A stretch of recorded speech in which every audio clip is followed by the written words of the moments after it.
Hi, everybody, and welcome to this week's broadcast of the Marin Symphony. Hope you've all had a good week, and I'm very happy to introduce as my guest this week one of the most familiar faces of the Marin Symphony, our principal oboist since 1998, Margot Golding. Welcome, Margot. Hi, Alasdair. It's a pleasure to be here with you this afternoon. Wonderful to have you as well. And so I guess I'll start by saying, how's this all going for you? How's shelter in place working out for you? Anything that's unusual or interesting going on in your life that might not have been otherwise?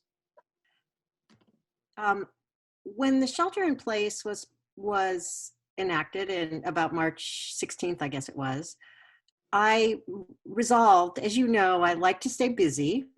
So I resolved that I would stay busy.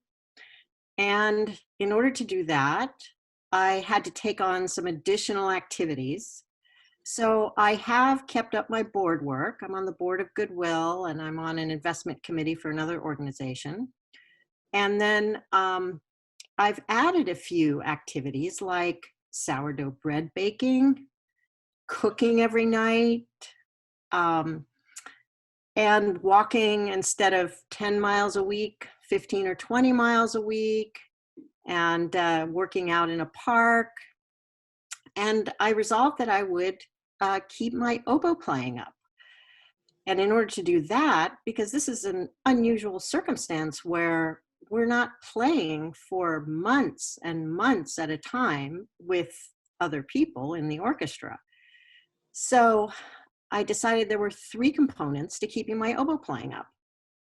One of them is to stay in excellent physical shape, particularly aerobic conditioning, which is hence the walking and exercising.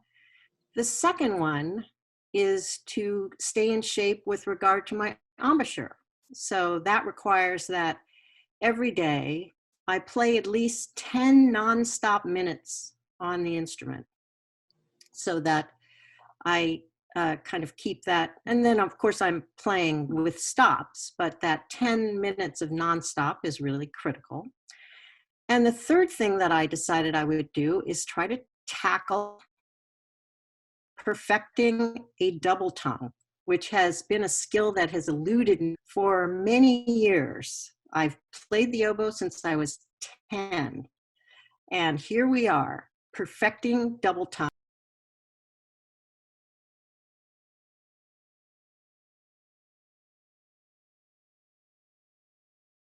So hard for an oboe to do that? I've heard that the more you have inside your mouth with a reed or a mouthpiece, the more difficult double tonguing is. So for example, a flute has nothing inside their mouth, whereas a bassoon, oboe, or a clarinet have a reed or a mouthpiece inside their mouth. And that, because of the positioning of where that ka has to go, it makes it difficult.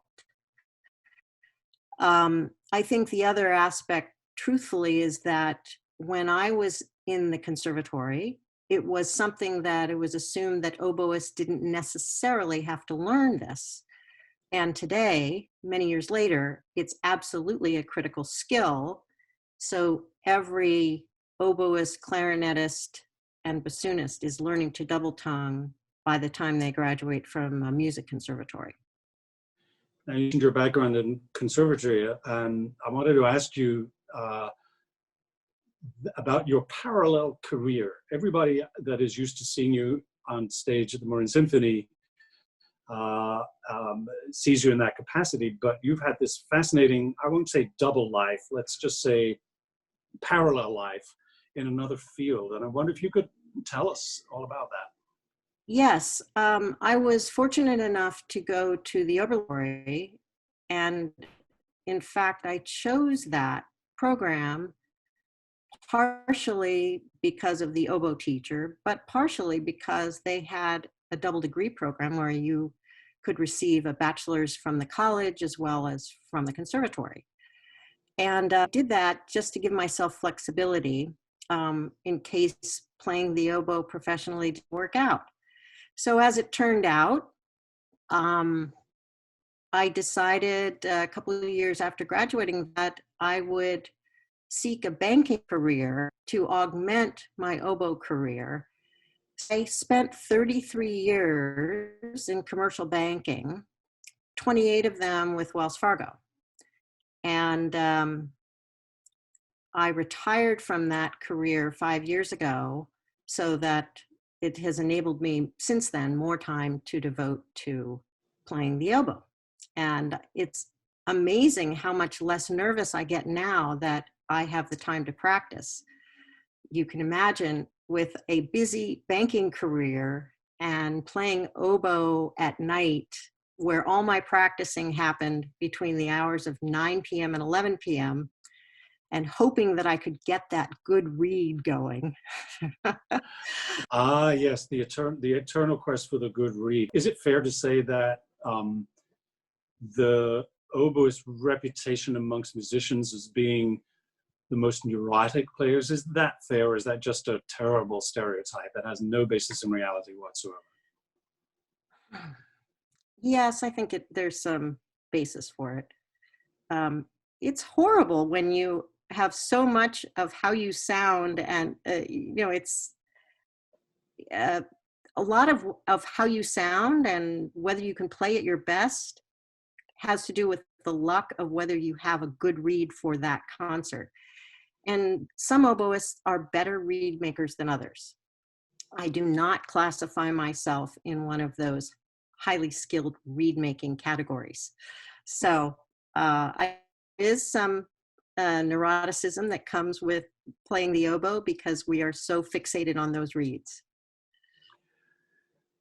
Let's go back to something you said a little earlier about your background in finance. And I'm wondering how that experience has shaped your ability to understand matters as a board member. That seems to be a fascinating confluence of circumstances. And I'm wondering if you could shed some light on that.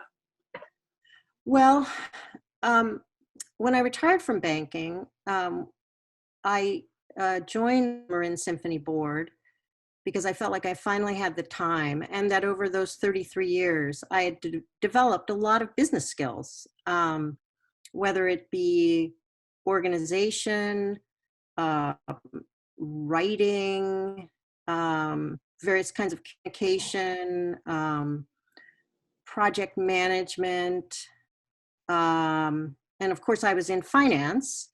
So I focused a lot of my time analyzing companies' financials and trying to sell companies various banking products. That was the area that I was in, was the corporate area of banking. So I feel that there are these life skills that you develop by being in business or being in any career that requires that kind of collaboration, communication, and writing, as well as discipline. Now, I think most musicians, fine musicians, are very disciplined. They have to be. But I think my level of discipline, because of what I was trying to fit in between the career and the family and the playing, was really heightened by spending that time in the business world. And I find today that I just gave advice 2 days ago to my girlfriend on one of our walks. We stay 6 feet apart, by the way. But one of our walks where she was complaining about her boss, and I said, well, this is what I would do.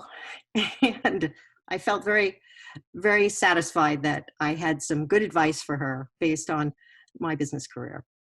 That's wonderful. And, I'm so grateful to you for spending this time and giving us this fascinating glimpse into two parallel at the same time, but yet sometimes intersecting worlds of music and finance. It's been really wonderful to hear your perspective.